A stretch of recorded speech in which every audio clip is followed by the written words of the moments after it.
திமுக. இந்த திமுகன்னு சொன்னாலே நம்மளுக்கு எல்லாருக்குமே ஞாபகம் வருது, ஒரு பழமையான கட்சி அப்படிங்கிறது தான். ஆமாங்க, திமுக கட்சி அவ்வளோ பழமையான கட்சி தான். அதை ஆரம்பித்த காலத்திலேருந்து இப்போ வரைக்கும் அதை எப்படி ரன் பண்ணுறாங்க, எவ்வளோ பேர் இருக்காங்க, அவங்க எவ்வளோ சாதனைகள் பண்ணியிருக்காங்க, அவங்க சாதனைகளை எல்லாத்தையுமே நம்ம சொல்கிறதுக்கு இந்த ஒரு வீடியோ பத்தாதுங்க. அவ்வளோ சாதனை பண்ணியிருக்காங்க. அவங்க மேலே எதிர்மறையான விமர்சனங்கள் அவ்வளோ இருந்தாலுமே அவங்க பண்ண சாதனைகள் பட்டியலில் நிறையா விஷயங்கள் இருக்குது. அதில் முக்கியமான ஒரு விஷயத்தை தான் இன்றைக்கி நம்ம பார்க்க போகிறோம். வாங்க இன்றைக்கான வீடியோக்குள்ளே போகலாம். மன்னர் பரம்பரை வேட்பாளரை தோற்கடித்து புதிய வரலாறு படைத்திட்ட திமுக.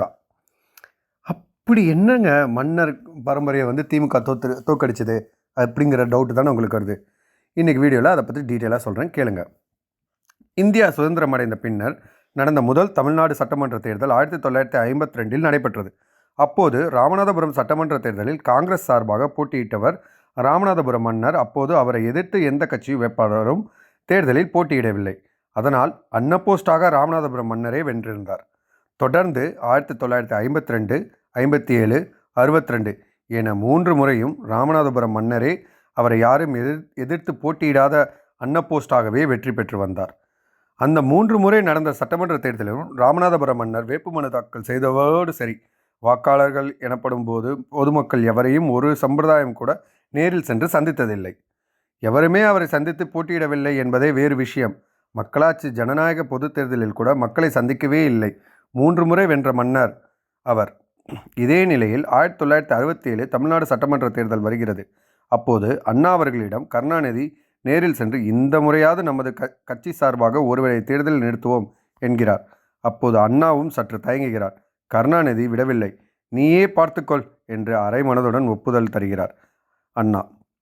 கருணாநிதி இவர்தான் ராமநாதபுரம் தொகுதி வேட்பாளர் என்று அண்ணாவிடம் சொல்கிறார். பெயரையும் அவர் என்ன செய்கிறார் என கேட்டு அறிந்ததும் அதிர்ச்சி அடைகிறார் அண்ணா.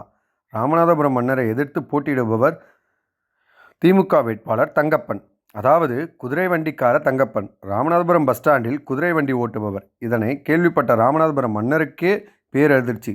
நம் அரண்மனையில் வயோதி குதிரைகளை வாங்கிச் சென்று வாடகை வண்டியோட்டி வயிற்றை ஜீவனம் பண்ணும் குதிரை வண்டிக்காரர் தங்கப்பனா? வழக்கம் போல 1967 தேர்தலில் அரண்மனைக்கு உள்ளேயே அமைதியாக இருந்துவிட்டார் ராமநாதபுரம் மன்னர். மன்னரை எதிர்த்து திமுக வேட்பாளரை நிறுத்திவிட்டு சும்மா இருக்கவில்லை கருணாநிதி. திமுக வேட்பாளரான குதிரை வண்டிக்கார தங்கப்பனை தன்னுடன் கூடவே அழைத்து கொண்டு சென்று ஊராக தெருவாக அலைந்து பொதுமக்களை நேரில் சந்தித்து வாக்குகள் சேகரித்தார் கருணாநிதி. அந்த தேர்தலில் ராமநாதபுரம் மன்னரை தோற்கடித்து திமுக வேட்பாளர் குதிரை வண்டிக்கார தங்கப்பன் வெற்றி பெற்றார். இது கடந்த கால வரலாறு. எப்படில அந்த கட்சியோட சாதனை 1, 2லாம் இல்லைங்க, ஏகப்பட்ட சாதனைங்க.